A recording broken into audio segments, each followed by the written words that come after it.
Now, one tip for rookies for winter driving: when you empty and you're going back home, don't park in a place like this. See, doesn't look too bad, does it? But yesterday night it was okay, but then it's like 33, 34 Fahrenheit plus 2, and I'm stuck. I tried everything, you know, chains under the tires, just, you know, used all my transport chains, went forward, of course in high gear as possible, like 4th, even 5th low, went back, even tried high speed back, doesn't work, the tires just spin. Of course used my that, you know, locks out, whatever it's called, but I don't have full axle locks, and that's what happens.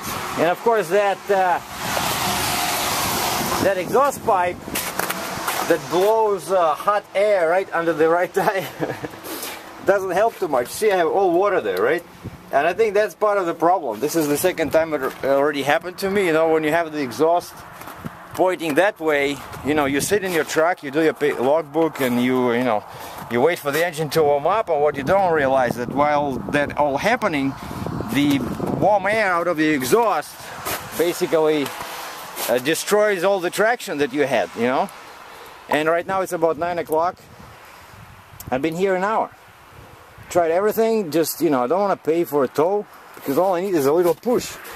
And there's a path here for, you know, those crazy people that like riding, that don't like exercise, but they like riding those snow bikes at high speeds. One guy passed here, I said, and he stopped over there. See, this is their trail.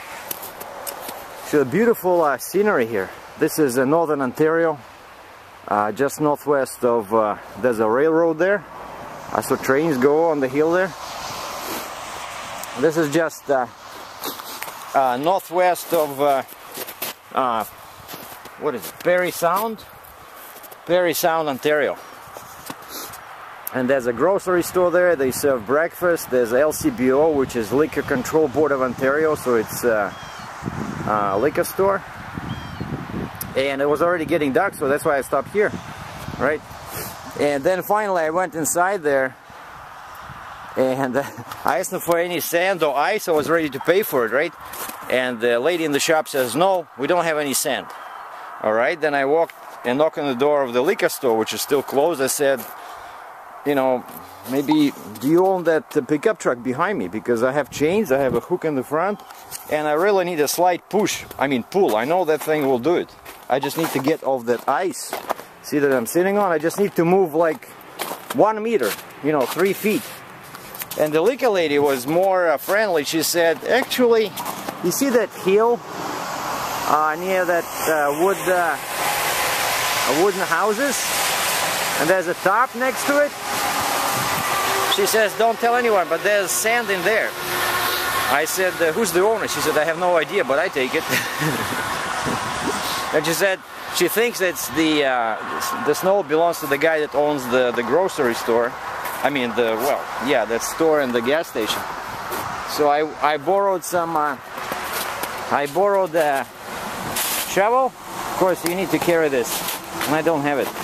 Yeah, I borrowed some shovel and used my old bags, sleeping bags, you know. So I brought some sand. Now I'm gonna start farming, putting that sand under the tires and see what happens. Yeah, and I stopped that guy, the snow bike. I said, how much horsepower you have? And he looks at me and he's so proud. He says, this thing has 150 horsepower.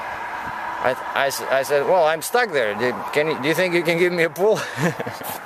The guy says, no, I don't have that much power. So, the winter fun. Wow, and I'm finally out. Even with the sand, see, by the way, over there, next to that blue truck, you see a green tarp. Just for the secret, sand was hit. My savior. So I guess it helps when you live on a beach somewhere, you know, with lots of sand. But two things I learned today: my next truck will have a vertical exhaust, because yeah, horizontal can really, you know, be bad in this weather because of that stupid, you know, warm air going right under your tire. And the next thing I would get in my next truck is a real full axle locks, you know, not just this thing, power divider, which doesn't do anything, which is total BS, but full axle locks. You need that because, you know, this is not a field, right? This is a small village and I'm stuck in a parking lot. Jesus. Anyway, so now off to my destination. And one tip about the dash cam. You see this dirt here?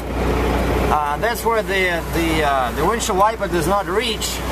So I was looking through my vids yesterday that this thing recorded. Actually, it's already, you see that the right light is blinking because it has motion detection and cars are passing here, so it's already started. Okay, now it's green.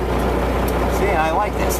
But anyway, so yeah, if you put it in your big truck, don't put it in this area where the windshield wipers don't reach.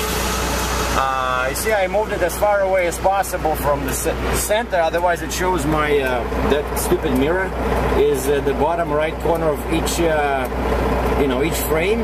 So I moved it like basically right on the edge of where the dirt starts. So this way it shows, it shoots right straight in there. And if there's dirt there, you see the windshield wiper reaches in there. So just one tip if you use this dash cam, you know, in a big truck. Alright, so I'm ready to roll. I got 321 kilometers to Cambridge. And another good news is that I talked to the body shop that submitted the quote to the Progressive Insurance Company, and they agreed pretty much to everything except the hood. Yeah, because the hood was like 3,500 bucks plus install. So what they said okay to is the fender. So what we're gonna do is just as I thought I would be doing in Houston, Texas, because my hood is made of 3 parts, right? So we're gonna just fix the top of this central part where it's cracked, and then just replace the right section. See, so you can see it in the mirror there, right? That's what we're gonna do. But the body shop resubmitted the new quote with the fender instead of the hood. But he hasn't heard yet from the Progressive Insurance Company. So, but it looks like, you know, my truck will be fixed, and I was mostly concerned about the steering, you know, if there's any damage. But they said they'll for sure will look after that. It's just that they don't want to replace something that's not broken. And of course the hood, you know, the biggest part of the hood is still okay. It's just the fender. The bumper is scratched, and I think they even agreed to the bumper. So I think I'm getting a new bumper. So it should be okay. I don't care, you know. It's a used truck. Look at my mileage. 697,242 miles. What is that, like 5 million kilometers? I don't know. I think it's like 1.1 or 1.2 million kilometers. This was a good truck to me, and I'm only the second owner, right? I got it in 07, and at that time it only had 165,000 miles. So someone just bought it in 05, and because it's a 2004, but I checked the records, they only sold it in 05, so it sat in a dealer's lot for almost a year. And the original color was dark green, and then this guy who bought this truck, I think he joined this company, I forgot the name, but they all use the yellow color, so they pay to repaint the truck, so the owner does not pay. You know, some companies do that, and that's why my truck is yellow, and actually I came to like it. So alright, so that's a quick update from Point Auberle, Ontario. So that's why I call this vid Stuck in a Barrel, because I think the name of the town is called the Tip of the Barrel or something. So anyway, lots of, I see like forests, I mean big rocks in there. It's all kind of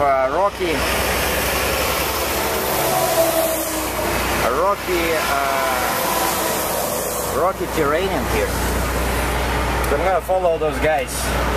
Of course, I'm not gonna drive as fast as they, like, you know. Come on, I need to save fuel. Look at this. I still need to do 180 miles. Ciao.